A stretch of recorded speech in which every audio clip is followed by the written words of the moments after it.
Thanks for joining us. This is our extended interview with Matthew Moore, the Chief Operating Officer at Justice for Me.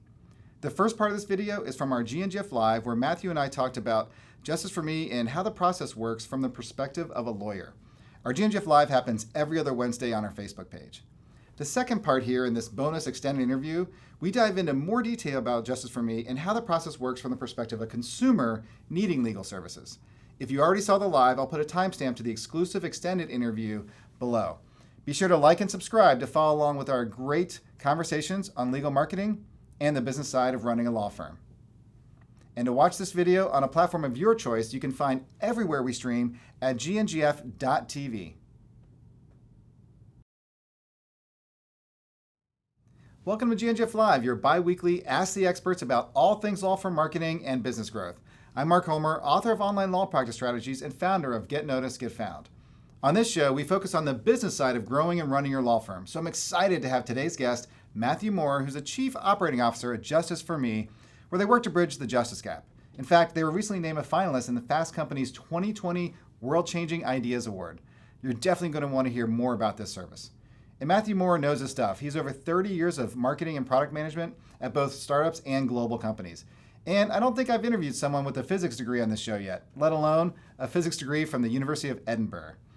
He's also received an MBA from the University of Michigan, which, being from an Ohio and a Buckeye, I won't hold it against him. As always, though, be sure to like and subscribe to our page, not just the video, so you can get updated when our next episode goes live. And of course, it never hurts for you to show a little love and hit that like button on the video too. It really helps us with the Facebook and YouTube algorithms.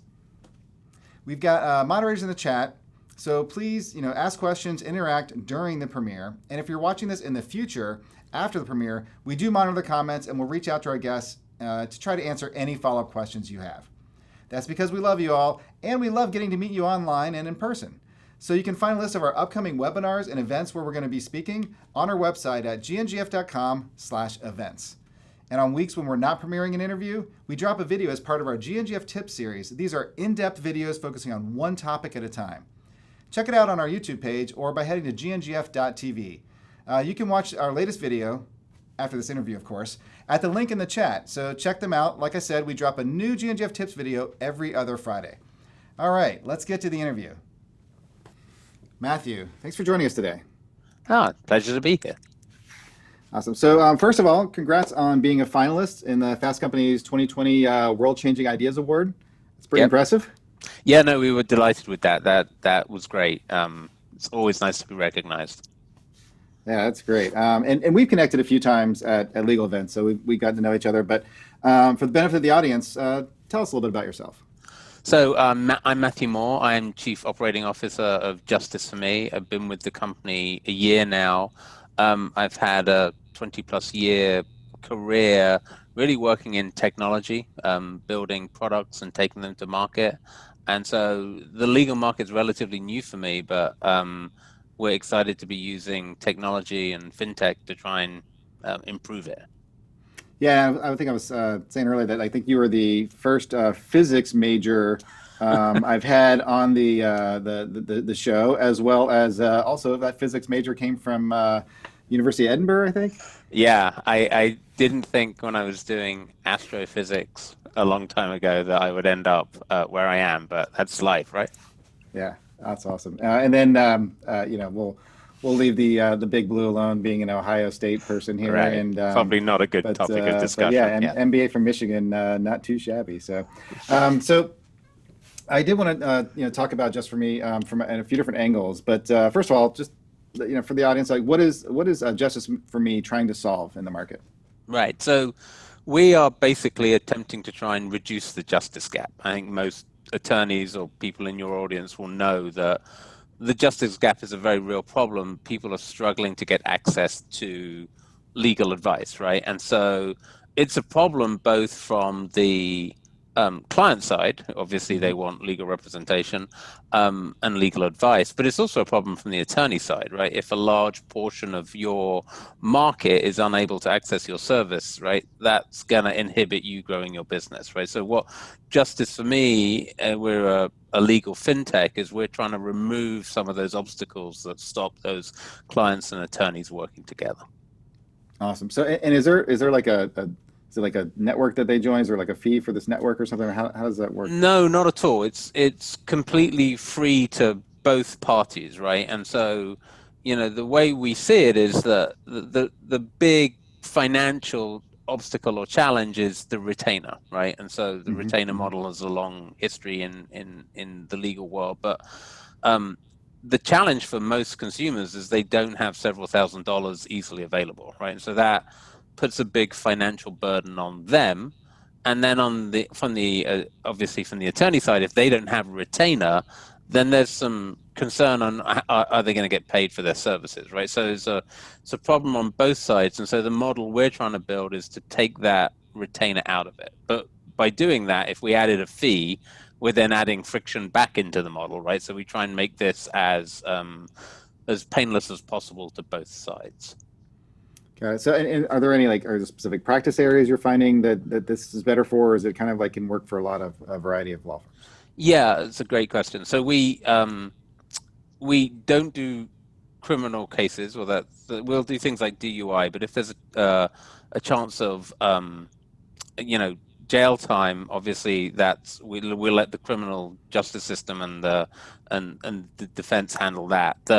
We don't do contingency cases, right? Because the consumers paying based on the outcome, right? So Right, right. we do sort of the rest, a whole variety of civil cases. So right now, our mix of cases is about 50% family related, so that's Hmm. divorce and Hmm. child Yeah. custody, about a quarter of other civil cases, and there's just a long tail, right? So that's could be wills or estate planning. It could be a landlord-tenant argument. It could be an employment related Employment. Yeah, matter, yeah. right? Like, so all of those are big areas for us. And then the area that's probably surprised us the most is business and business formation. And so, Hmm. if you think about it, if you're going to start a business and you need to do all the legal work around that, that can grow into quite a lot of money. Correct. And cash is obviously a big challenge to most small start companies, right? And so if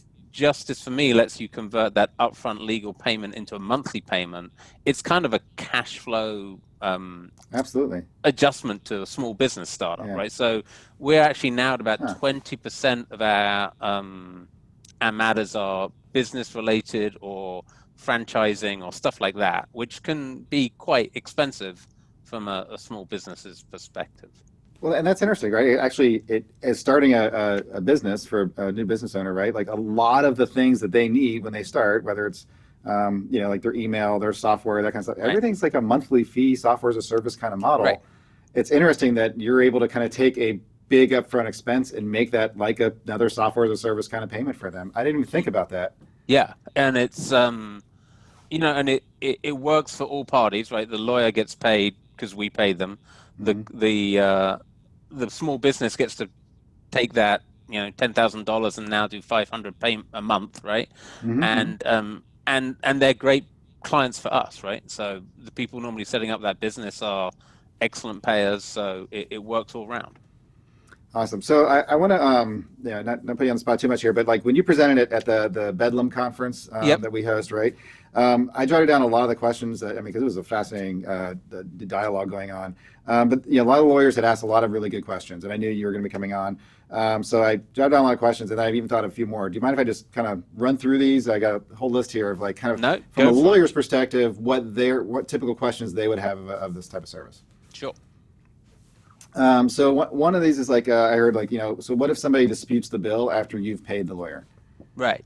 So, I mean, I think we treat this as a situation that should be dealt with by the lawyer exactly as if one of their clients came to them and said, "Hey, I've got a problem with this bill," right? I Hmm. mean, often it may be a really simple, "Oh, it was just a transcribing error on an hour," right? And then, great, you'd adjust the next bill probably, you know, Right. and so we just suggest our lawyers do it that way. So basically, it's really up to the attorney and the client to sort out what the problem is, because one of the things that's really important to us is we don't want to get involved in the attorney client relationship, right? That's a Right. really important thing. And so we'll help on the financing side, and if there's a problem, yeah, we'll talk about it. But generally, it's up to the client and the attorney to work out that resolution. And if we then need to adjust the payments, we'll go and do that work. But it's really, the attorney should treat it like if a client who wasn't funded by us came to them with a problem on their bill, work it out, and then if we need to adjust the payments, we will do so. Got it. Okay. So, and you mentioned so you're looking at the clients, I guess, doing some credit analysis and figuring out, and they're getting like a limit that the lawyer's kind of saying this is what the price is going to be. Yeah. If somebody needs to go over their credit limit, like how does that work? And do they get qualified or? Yeah. So, I mean, that happens. Obviously, there's uncertainty in legal, and Absolutely. So there's two things. So when at the start of our process, the attorney is the person who starts the process. So they go into our system and go, okay, I've got John or Jill Smith here, and the case is whatever type of case, a probate case, and it's going to cost $5,000, right? And so we do two things. We ask our attorneys to be, let's just be conservative on the estimate, right? Because if you don't use the credit, there's no penalty, right? So you can just be conservative on the estimate, and make sure you're estimating for the total engagement, not the retainer model, right? So that's one thing attorneys need to be aware of. Don't do a retainer, do the whole thing, right? Okay. And then normally what happens if we're getting close to that limit, like the client has used up enough legal services, we'll let both the client and the attorney know. The good news from everyone's perspective is by that time, we normally have several months of payment history. So the attorney can come back to us and go, it's not going to be 5,000, it's going to be 7,500. It's really easy for us because we now have that data to go, okay, we'll extend the credit line. And this happens currently about 5% of our cases. And of that percentage who need it, we're normally able to extend 9 out of 10. So it's really not a big deal for us if it goes over. So as like the lawyer, I'm not have to sit there and worry that if I don't hit within this amount, they're not going to be able to continue paying me, or I'm going to have to stop work and stuff. Okay, exactly. We're normally able, as I say, to extend, and often because we've asked our lawyers to be conservative, most cases get done before the estimate anyway. All right. And then if I'm the attorney, do I know how much credit the client even qualifies for? Yeah, you get, first of all, we're really big on making sure everyone's aware of the whole situation from a disclosure perspective, right? So the client knows that the attorney is going to work with us on the loan. They know that how we're paying the attorney's paying us. All of that is sort of open and shared between all parties, right? So because the attorney invoices us and we pay the attorney, and then we put the money onto the line of the consumer, right?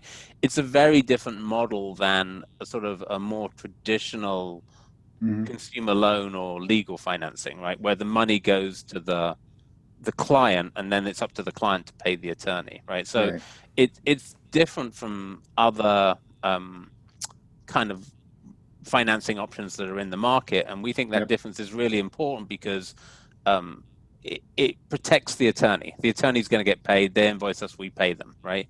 And the money you can't be used for anything else. So, but what that also means is all the information is shared. So the attorney can log on and see for all of their clients what their credit line is, how much has been used, how much is left, right?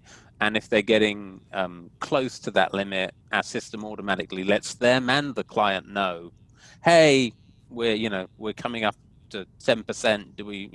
What do we want to do here? So the joy of the system means that information is shared between all parties.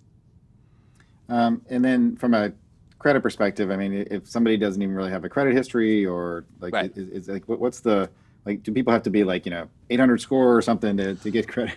Yeah, no. So first of all, we don't just work on credit score. We have a whole bunch of systems that we obviously go and check credit score, but we have other systems where we go and look at other data that does a sort of AI analysis of the client.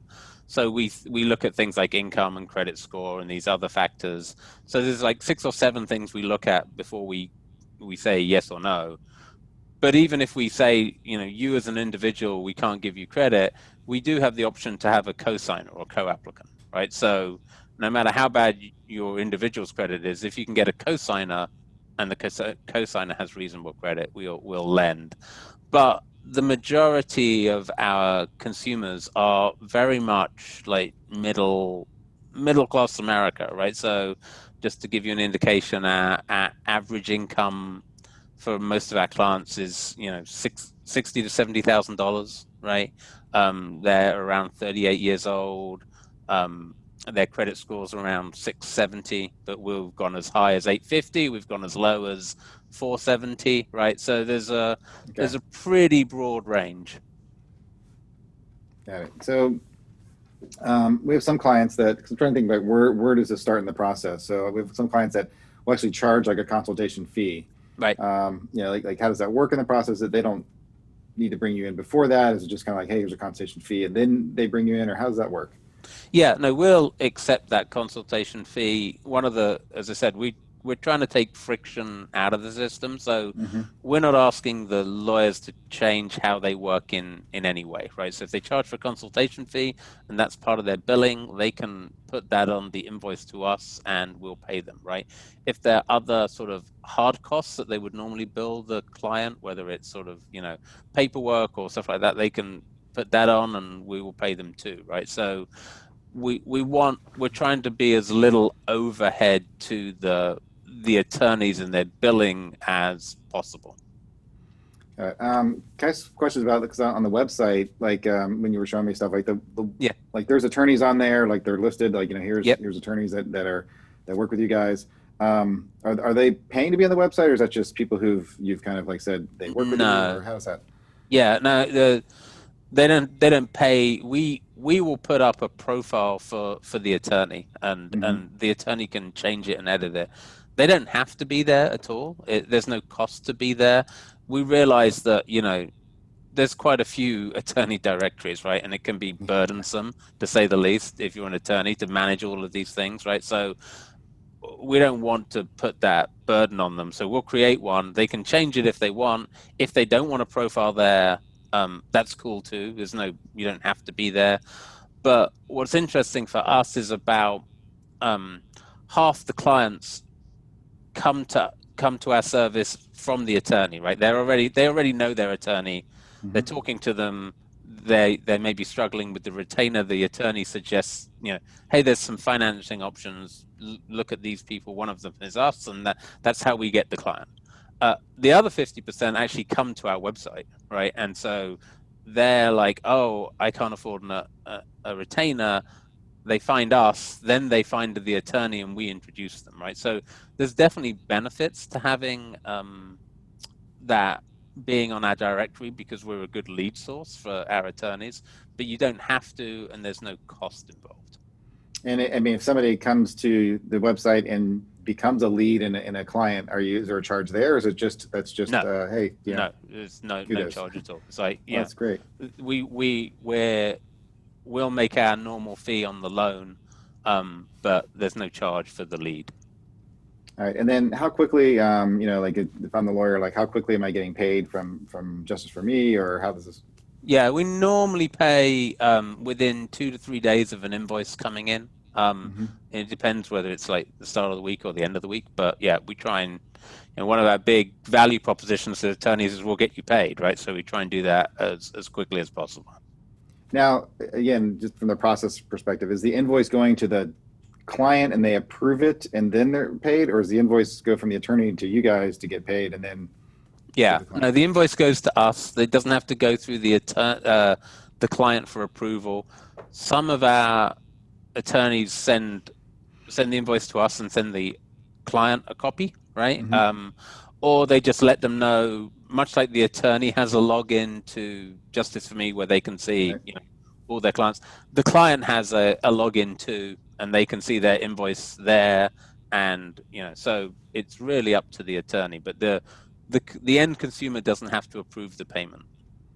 Got it. And you can still send the invoice to the client to kind of say, here's what's going on, so they're aware and everything, but they're not approving, and the money coming straight from Justice for Me. Yeah. We just normally ask the attorney to make it clear on that that invoice that the consumer doesn't need to pay it, right? Because Justice for Me is paying it. So, Yeah.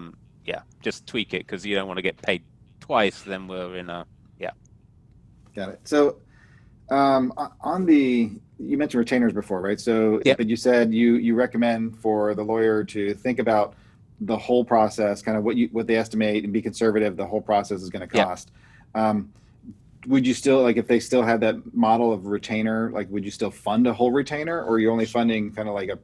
No, it's up to the attorney to say what the amount of credit they're gonna will be, right? And so if the attorney wants to say, hey, the client just wants help funding the retainer and they put that amount in, that's fine too.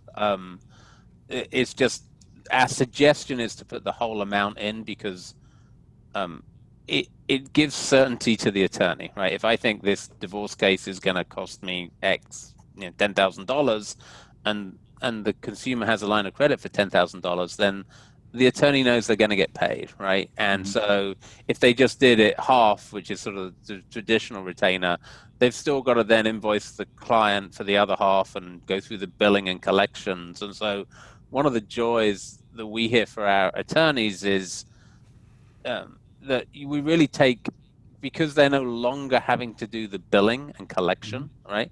That's time consuming for them or their office staff, but also it means when they call up the client to have a discussion, the client knows this isn't a billing discussion, right? We're just going to be talking about the legal matter. And so what we've heard, which was feedback we didn't realize, was that it improves the communication because before, if someone owes you and they get the lawyer calling, it's like, oh, they're just chasing up the bill, whereas it could be a discussion on the legal matter, right? So it takes that billing part of the relationship away and it moves the billing to us and the client, and now the attorney and the client can focus simply on the on solving the legal problem. That's fascinating because I mean, if that's the case, then you're building the better communication. You have a better relationship. That's going to also lead to better referrals, better reviews, better. I mean, there's like Totally. I didn't even think about how that could like pulling that whole discussion out, making the consumer know that I got the payment taken care of, Right. right? Like that's great. I mean, I Yeah. didn't even think of that like that. I mean, that just frees up a whole bunch of like, oh, do I call them because I also got to mention the bill and I have my staff call them, but we haven't called tomorrow, and are they going to avoid that? Exactly. Yeah. Oh, that's And great. so we've heard that it it makes the case move quicker, right? The client responds, gets them their answers. So yeah, I think it's sort of a really good sort of second stage benefit, right? It's like Yeah. how this changes the dynamic of the relationship. So if I'm working with like a client that's using Justice for Me, and we've got this working through, but they stop paying Right. you guys, but Yeah. I did some work and I have some invoices out there. Right. Like, what happens at that point? Yeah, it's a great question. So it like in the situation where the case, like when we give the money to the attorney, it's non-recourse, right? Like you've done the work, you've earned it, that's it. If the consumer doesn't pay us, that's our risk. I mean, that's the business we're taking in, right? So if the work is done, then there's no impact to the attorney. We have to go and work out with the consumer how they're going to pay us, right? If it's halfway through, right, where there's work going on and the consumer's not paying, we go down a fairly regular process where we'll try and contact the consumer, and if they're struggling, and this has happened during COVID, obviously people have lost jobs and stuff. We're willing to adjust their payment schedule, right, to do interest only, to give them 3 months holiday, whatever. And as long as we're in communication with the consumer and the consumers, and we have a plan for the consumer, we're cool. The attorney can keep billing and charging, right? The only time and this has happened once so far, is where the consumers basically disappeared and we can't get hold of them. And so we then have to say, hey, if you do any more work, sorry, Mr. Attorney, we won't be able to pay you. We'll pay you for any work up to this point, but now the consumer's disappeared. We have to stop, right? But I mean, if that happened with the attorney, right, Right. they'd be in the same situation, right? Yes. Sometimes Yes. consumers just, clients disappear and flake and don't want to spend any more money and don't want to pay their bills. The good news to the attorney in this case is that we're still the ones who have to go and chase up for the money that has been paid to date. been spent to date, right? Mm-hmm. So it takes that risk away from the attorney.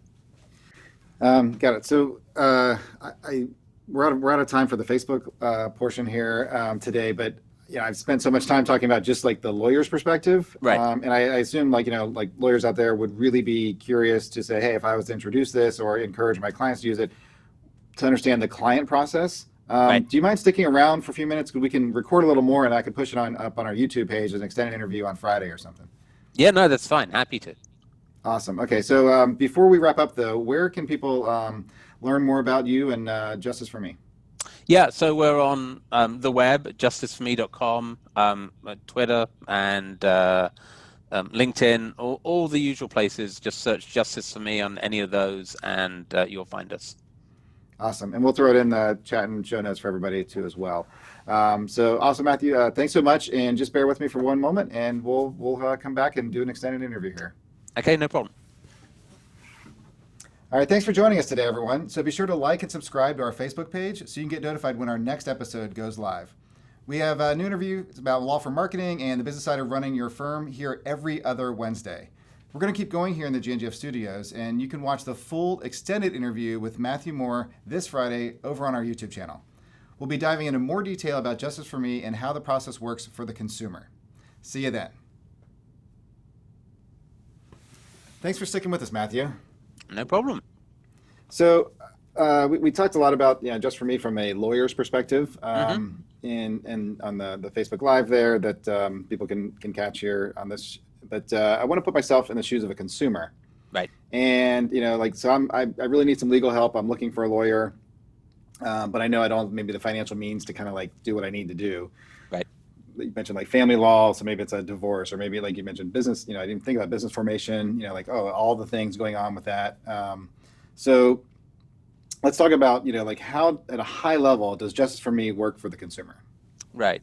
So basically what we do for consumers is we're trying to take the large upfront money that's required for a retainer, a legal retainer of several $1,000s, and convert that into a monthly payment. So our standard terms are 10% interest at over 18 months, right? So what that means is every $1,000 becomes a $60 monthly payment, right? So if you have a $3,000 legal bill, right, you're going to be paying $180 a month, right?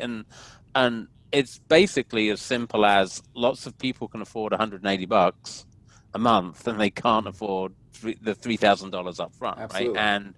And the old, what you find is people who sit in the justice gap, that the way they finance these, if they do go to an attorney, so option A is not use an attorney, and that often leads to suboptimal outcomes, right? They represent themselves, right? Or if they do finance it, right, they're often asking the bank of mum and dad, right, to pay, right?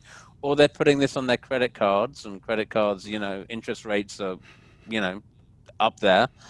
Or they can go and get an unsecured loan, right? But an unsecured loan from a financial lender is probably 25, 30% interest, right? So all of these options have a price associated with them. So what we're trying to do is offer a very reasonable interest rate, 10%, and then we encourage people to pay their loans. If they pay their loan off within 12 months, we give them all the interest back. So it becomes an interest-free loan.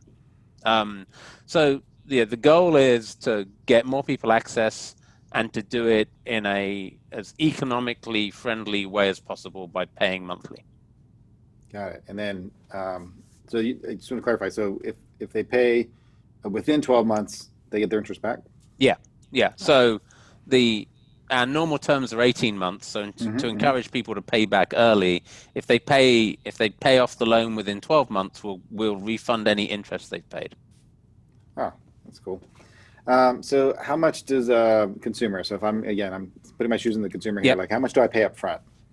You don't pay anything, right? So once you've got the line of credit approved, you and your attorney can now start working, right? And so the attorney starts working on whatever it is, the divorce, the will, the tenant landlord tenant case, and the first month goes and the attorney's done $1,000 worth of work, right? So they're going to send the invoice to us. You'll get a copy of it, and we will go, okay, great. There's $1,000 of work. Next month you owe us $60, right? And here's your bill. And then you just pay your bill. You can pay it by a credit card. You can sign up via ACH, so it just automatically gets drawn from your bank. Just like, like many people now have subscription services of one kind or the other, right? Your cable bill automatically gets pulled from your bank account. It's the same thing. Got it. And so let's say I'm referred to like a divorce attorney, Right. but then I hear about this Justice for Me service, Right. but my attorney's never heard of it. Like, they're not in the network, or I can't Right. find them on your site or something. Like, what do I do at that point? Well, we're happy to work with any attorney, right? So you can say, look, you can suggest the attorney that they work with us, right? And then we'll bring them on board, and that's great. Or alternatively, you can find an attorney who is on our network, right? But if you like your attorney, and that's the number one thing, you need to have a great relationship with your attorney. Just encourage them to come on board, and we'll finance their case for them. And it's like no risk to the attorney, as we just talked about before. So that like I guess it's be a great way to just try to tell the attorney, this is a service that doesn't cost you anything, and you get paid, and I can actually afford you. Exactly, because I mean, I think that one of the things we've seen is attorneys lose leads walking out the door because those people can't afford the retainer, right? Mm-hmm. So Absolutely, yeah. If you like your attorney, that's a super important part of winning at least the preparation for your legal matter. So yeah, work with them to try and get them on board. I think we talked about this a little bit before from the attorney's perspective, but from the consumer's perspective, I find out that my attorney's like, hey, because of this weird situation or whatever, it's now going to be another few $1,000s. Right. It's more than we had thought and agreed to. Right. What happened? What do I do at that point? Yeah. So in that point, it's always good in these situations to think what you would do if we weren't there, right? Like, so if the attorney goes, oh, we've now got the next step if we want to proceed is to do X, right? The consumer's still going to pay for that, right? So the consumer needs to decide, like, do I want to go and do X? Is the additional benefit worth the additional cost, right? Right. If they do that, then normally we're able to extend the credit line. But the consumer, needs to realize, you're putting another X $1,000s on your bill, and you will have to pay that over time. But normally we're able to do that because by that time, as I said, we've got many months of payment history, and it's easy to see that this person's a good credit risk from our perspective. Yeah, and hopefully that doesn't happen often, because like you mentioned in the earlier segment, right, like that you encourage the attorneys to be really conservative and think about the whole case, not just like the next 6 months or something. And exactly. And so hopefully that doesn't happen that often, but if it does, you just kind of check again. And it's just like if I, am a consumer and decided to upgrade my cell phone plan, I'm going to have to pay more. Right, exactly. And like, there's definitely uncertainties, and there's definitely sort of stair steps, like, oh, we're going to go to trial. Like, that's the only, like, now it's going to go there, right? Like, so yeah, we understand that that's a reality and that's going to happen. So, so if let's say we get through, we settle my case or whatever we do, right? And we didn't use, so we created a credit line for what that estimate was. We didn't use it all. Yep. Like, I don't still owe what we initially thought. Do I kind of get some of that back, or do I? Yeah. Well, so say it was a child custody case, and the lawyer has an estimated $5,000, and it was resolved, and the lawyer had only billed $3,500, right? So, right.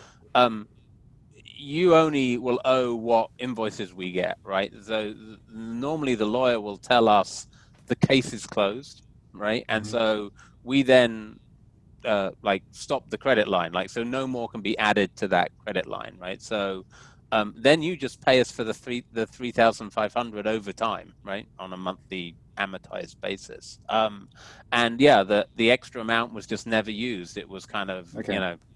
there. It doesn't cost the client anything. Okay. Okay. Then like the attorney itself, like the attorneys, it's not costing the attorney really anything, so they're not charging me more because I'm using this service, right? It's We the do the charge legal matter doesn't cost me yeah, anything, no, it does it? doesn't cost the attorney anything. So the attorney doesn't have sort of additional cost to give to the client. We do charge the attorney a fee, right? So, uh, but the attorney just should bill as they normally bill, right? Like, and then we just pay the attorney their invoice minus that fee. Got it. Got it. As a consumer, I'm not expecting my bills, like my legal services to be more because I'm using the service. It should No, be the same. Should be no and in difference. fact, one of the, I know we're talking about clients, but one of the questions on the attorney side is, isn't this fee sharing? Am I allowed to do this, right? And it's like, Hmm. well, no, there's many legal opinions, ethical opinions saying financing and factoring isn't fee sharing. You're allowed to do Correct. that. Correct. The one thing you can't do is increase your fees to offset the additional cost of the financing, right? So attorneys should just bill their normal rates, and send the invoices in, and it all works from there. Yep. One of the questions I didn't get to on the Facebook Live Yeah, was no. the fee splitting question. And I know it's fine, but it's a question that I assume you always get. So that's Yeah. great. I'm glad you were able to bring it up here. And then yeah, you kind of talked about this earlier. Like, so your average, what's kind of like your average payments? Is your interest rate the same across the board, or do you have like an average interest rate or? Yeah, no, we try and keep it as a flat 10%, just so it's Okay. really clear to everyone. And then, like I said, if you pay it off fast, we'll pay you the interest back. Our average loan is literally just over 5,000. We range from like 1,000 to like 30, 40,000 for, we're doing a lot of franchising for one client, and that's the sort of the big number. But that's the range. But the vast majority fall between like $2,000 and $7,000. So how 'cause you explained it, there's 18 months and 10% and stuff like Yep. that. How different or how similar is it to a credit card or a personal loan other than the interest rate? Well, so they're personal loans. You normally can get some the credit, the interest rates are very different, right? The one thing that a credit card gives you is, as long as you pay the minimum, you could have that loan for as long as you want, right? Right, Now, right. that's a pro and a con, right? Because when you're paying the minimum, you're not paying the principal, right? So it just Yeah. sits there forever, right? So the reason we did this is, I think, we wanted to make it affordable, but get this done and dusted for people. Like, not only is your legal matter over, but like the financial implications of this legal matter is now finished too, right? And to try and do Right. this in a reasonable time frame, and then people can move on with the rest of their lives. Yeah. Versus having that $5,000 balance sit on that credit card for Right. a long time, Exactly. just Yeah. weighing over you. Yeah. Okay. I Right. gotcha. And I did say, yeah, without the interest rate, but I mean, including the interest rates can be crazy on credit cards. I mean, 20 Yeah. plus percent. Exactly. And unsecured loans, 25, Same. Yeah. 35%. You know, you the only benefit to an unsecured loan over us is potentially they'll let you do it over 60 months or 72 months, right? So if you really need to get that monthly payment super, super tiny, you can extend the length of the loan. But the consumer needs to realize you're going to pay for that in a large interest bill over the life of the loan. Right, right. Yeah, no, it makes sense. I mean, when we Yeah. get the financial aspects of it, I don't want to dive too much there, but I mean that that there's a part of the access to justice that you can fill, and there's a part that Right. just maybe not yet. Like like that's just a problem Yeah, that's no, over time, I bigger. think we'll offer a variety of different products and try and tailor, you know, if people do need longer term to make smaller payments, I think that's something we'll evolve to. But right now, we just have our standard terms. So like we're in like this 2020, that kind of year of the crazy pandemic and Right. stuff, right? A lot of people lost their jobs. So if I'm in the situation where, I've gotten this, I've got my legal services, I'm Yep. paying some money, I just lost my job, right? Right. Like that, $160 now is groceries, Yeah. right? So what are you able to do? Are you able to help somebody out in that situation, or is there Totally. Yeah. adjustments? And obviously that's happened to our install base. And as long as they call us and go, "Hey, I just lost my job. Can I stop paying for a while? Can I get a break? Can I do interest only?" All of these things we've done for our consumers, right? Whether it's a 3 month break, can I just pay interest for, instead of 160, let's make it $20 a month or zero, right? Um, I think as long as the client's talking to us and keeping us updated on their situation, we're happy to work with them. I mean, like I said at the beginning, our goal here is to close the justice gap and give people access to attorneys, right? And so as long as they're doing what they can, we're happy to work with them. So I just thought of this question, and I probably even should have asked it on the when we're talking about the lawyer side, because I think from a Right. lawyer this would be important as well. So I decide, and let's maybe say I'm a lawyer, right? So somebody comes to me and we're talking about using justice for me. We need to get started. I'm usually getting paid. Like if justice for me wasn't involved, I would take the credit card, or they give me retainer, Right. and we get going.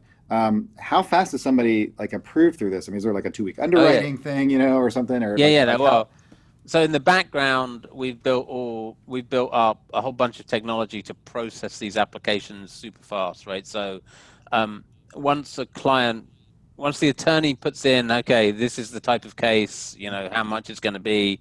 There's a sort of standard credit approval for the consumer, which is like, here's my employment, here's where I live.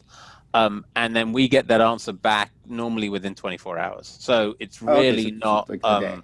yeah, it's really not long. And then we tell both the attorney and the client, yep, you're approved. Here's the line you're approved for. The attorney can start work the next day normally.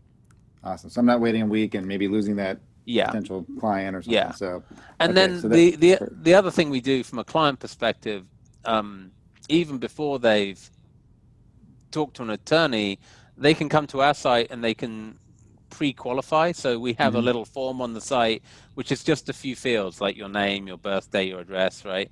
And from that, we don't do a full credit check. In fact, it has no impact on your credit score at all. But we're able to tell you, yes, you're very likely to get a loan. You probably get a loan, or you're unlikely to get a loan, right? Um, so at least it gives you an idea of where you stand before you start talking to an attorney. And even if you're unlikely to get a loan, it just means you can still get a loan. You're probably just going to need a co-applicant, right? So rather than asking mum and dad for the money, you could just ask Hmm. them to co-sign and you still pay the bill, right? Got it. And a lot of parents are often happier to do the first than the latter, right? Right, right, absolutely. So what questions, like, as I put myself in the shoes of a lawyer or a consumer, Right. I mean, I peppered you with a lot of questions, so thank you. But like what questions are you getting that maybe I didn't ask? Like what's like a kind of an important one for people to know or think about? From the consumer side, we often get, you know, will you do case X, right, of whatever Mm. case type it is? That's a common question, and we don't really care about the case type, other than, as I said before, we don't work with contingency cases because that's a completely separate model, and Right, we really don't do criminal beyond, DUI and traffic tickets, right? right. So they're often asked, will you finance me for X, right? And the answer is yes, and like up to just recently, we didn't do bankruptcy cases, right? Because you're entering into a credit thing, and that's a difficult situation. But actually, we're even starting to do some work there where, in Chapter 7, you can do a before and after.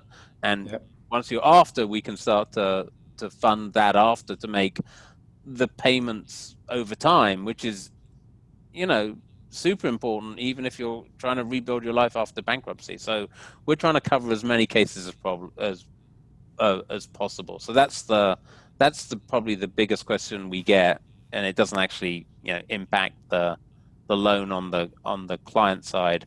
On the attorney side, it's we get sort of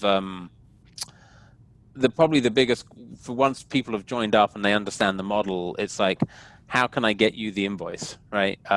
So we're now starting to build integrations into practice management software. Right? So we're not out yet, but things like Clio and others that you can we want you to just push the button, it'll send it to us, right? Right now you have to get the PDF and email it to us, or load it up, but we want to try and make that process as easy as possible. Got it. Okay. Yeah, because I guess like the practice management, that's one of the things it's trying to do is makes it easy to like bill clients, but if you can have it shoot off to you guys, then you're getting paid even faster. That's great. So again, thanks for sticking with me on the extended interview here. Congratulations again for that Fast Company. No, thank you. Yes, that's great. So again, just for anybody who stuck around here at the end, how do people find you and get hold of you, Matthew? Yeah, justiceforme.com. Loads of information. If you're a consumer, we've got a for customers page with lots of information and all the FAQs. For attorneys, similar. We have another page.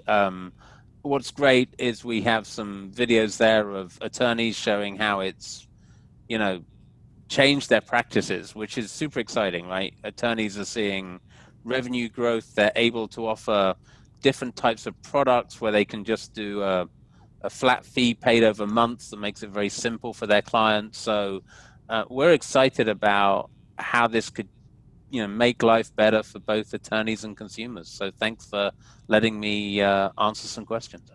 Awesome. Yeah, I love anything that's trying to help bridge that gap between attorneys growing and being able to have a more successful practice in life while helping people, and then getting more people to be able to be helped, because we've all seen the data on that access to justice gap, and it's great to see people just attacking it head on. So thank you. Oh, my pleasure. Awesome. Well, have a great day, everybody, and thanks again for joining us, Matthew. Thank you. Hey, what's up? I'm Josh. Thanks so much for joining us. If you feel like you learned something today, think of how beneficial it would be to chat with myself or another one of our marketing consultants one-on-one. Go ahead and visit our website to schedule your free consultation. It only takes a minute.